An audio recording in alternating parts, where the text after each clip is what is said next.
Assalamualaikum warahmatullahi wabarakatuh. Waalaikumsalam warahmatullahi wabarakatuh. Alhamdulillahirabbil alamin wassalatu wassalamu ala asrofil anbiya'i wal mursalin sayyidina wa maulana Muhammadin wa ala alihi wa sahbihi ajmain. Amma ba'du. Yang saya hormati Gus Wahid, Pak Muhammad Al-Katiri, Bapak Hasan Wirayuda, dan para senior semuanya yang berbahagia. Saya menikmati sekali penjelasan dari Gus Wahid, dari Pak Muhammad Al-Katiri, Pak Hasan Wirayuda. Senang sekali. Saya akan menyampaikan sedikit saja Gus Wahid, mengomentari apa yang disampaikan oleh Gus Wahid tadi yang masuk di hati saya. Ialah tentang penafsiran Islam ini, agama Islam ini, yang rasanya makin banyak penjelasan, bukan makin jelas, tetapi malah justru semakin tidak jelas. Kita bayangkan aja, misalnya kalau kita membaca kitab tafsir 5, maka di situ ada 5 jenis. Kalau kita membaca 10 jenis kitab tafsir, maka kita juga akan mendapatkan 10 jenis. Memang ada persamaan-persamaan, tapi perbedaan-perbedaan juga selalu ada. Bisa kita bayangkan, bagi orang awam yang lalu membaca itu akan mengalami kesulitan menurut saya. Apalagi lalu kemudian penjelasan-penjelasan yang diberikan itu seperti dulu saya katakan, kata menafsir. Menafsir itu kan memahami dari kata.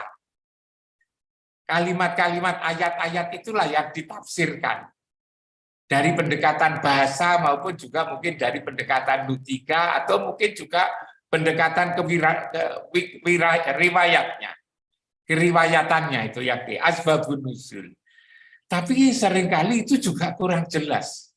Buktinya juga orang lain menulis tafsir lain.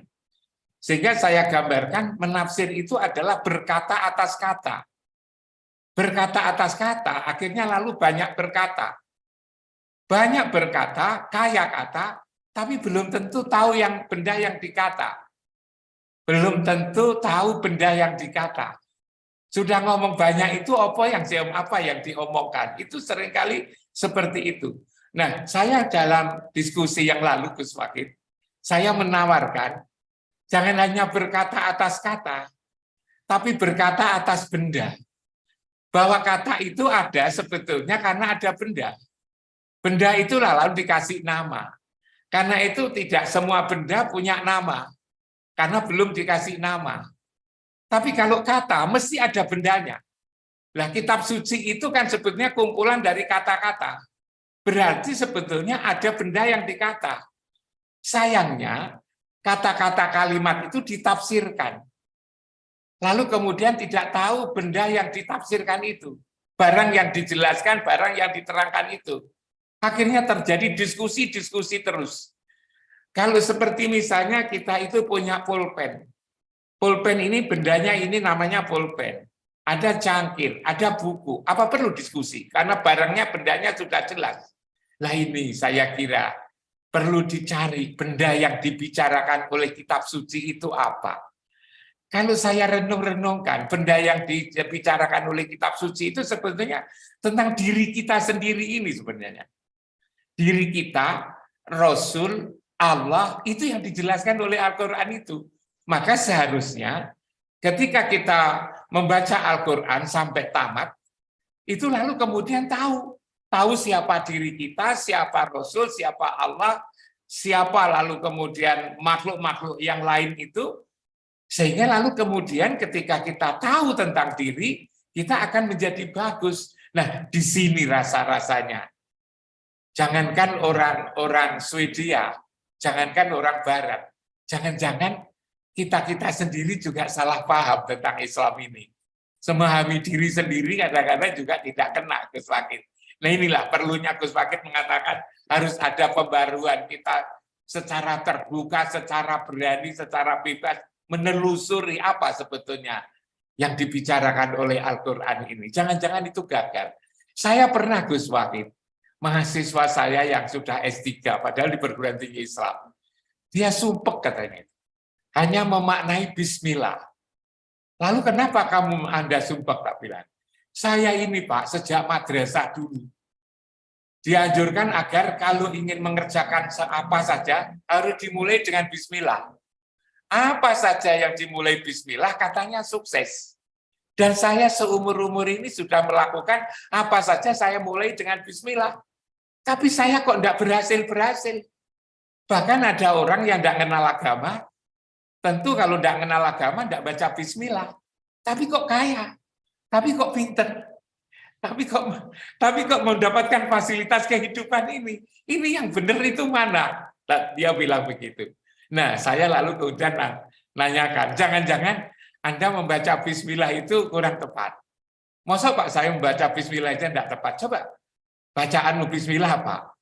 Lalu kemudian saya suruh ngomong, saya suruh nerjemahkan bismillah. Dia bismillahirrahmanirrahim. Lalu nerjemahkan dengan menyebut nama Allah. Loh ini kan sudah keliru. Kok ada tambahan menyebut? Kan bismillah dengan nama. Kalau nyebut ini tambahannya dari mana? Oh bismillah dengan nama. Nah kalau itu sama kasih tambahan menyebut, itu sulit dipahami. Tapi kalau disebut bismillah dengan nama, maka kita akan bertanya, yang dengan nama Allah itu siapa? Dengan nama. Yang dengan nama itu siapa? Kalau ada sebutan Allah kan mesti ada nama yang lain, ialah Muhammad. Kalau mengikutkan Muhammad, artinya Muhammad itu ikut sifat-sifatnya, syidik, amanah, tabligh, fatona. Pekerjaan apa saja yang dilakukan dengan benar, dengan amanah, dengan tabligh, dengan cerdas, maka akan sukses. Nah, coba pengertian yang sekecil kayak begini ini aja Gus Wakid. Ini aja kayak begini. Yang sudah sekolah sekian lama saja kebingungan sampai lalu meratapi hidupnya kok tidak sukses-sukses dengan membaca bismillah seperti ini baru bismillah. Nah, seperti itu. Lalu kemudian Gus Wakid tadi mengatakan betapa pentingnya persatuan. Kita ini sebenarnya kan sudah lama belajar Quran, dan Quran kan nyuruh kita bersatu. Betapa berderet-deret Quran untuk menjelaskan supaya bersatu. Tapi umat Islam sendiri kok tidak bersatu. Berarti dalam persatuan ini umat Islam kan mengingkari Quran sebetulnya itu kan. Saya tidak tahu kalau membakar Quran itu kita kita marah. Tapi mengingkari Quran seharusnya kan juga kita marah. Padahal sehari-hari kita mengingkari Quran. Disuruh bersatu aja kita itu tidak bisa. Lah kenapa ini? Barangkali perlu kita cari jawabnya di mana. Saya selalu mengatakan bagaimana kita bersatu, padahal kita itu tidak pernah berada di tempat kesatuan. Kalau hanya mengumpulkan orang bisa, membuat organisasi bisa, tapi organisasi tidak menjamin orang bersatu. Agar orang bersatu itu maka seharusnya sebagaimana yang diajarkan oleh Islam ini, kita sehari-hari harus berada di tempat kesatuan. Tubuh kita, jasmani kita tidak bisa berada di tempat kesatuan. Tapi ruhani kita, lewat sehari-hari kita beribadah 5 kali sehari semalam itu, kita menghadap tempat kesatuan. Dan tempat kesatuan itulah yang mempersatukan umat. Sayangnya, ini sudah dilupakan Gus Wakid. Setelah kita 14 abad ditinggal oleh Rasulullah ini.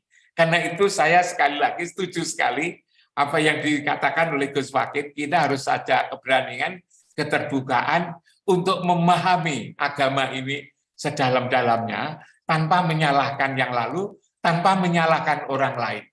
Tanya kepada siapa? Tanya kepada nurani kita, ruhani kita ini. Wa aminu bima anzaltu musaddiqan lima ma'akum wa la takunu awwala kafirin bi.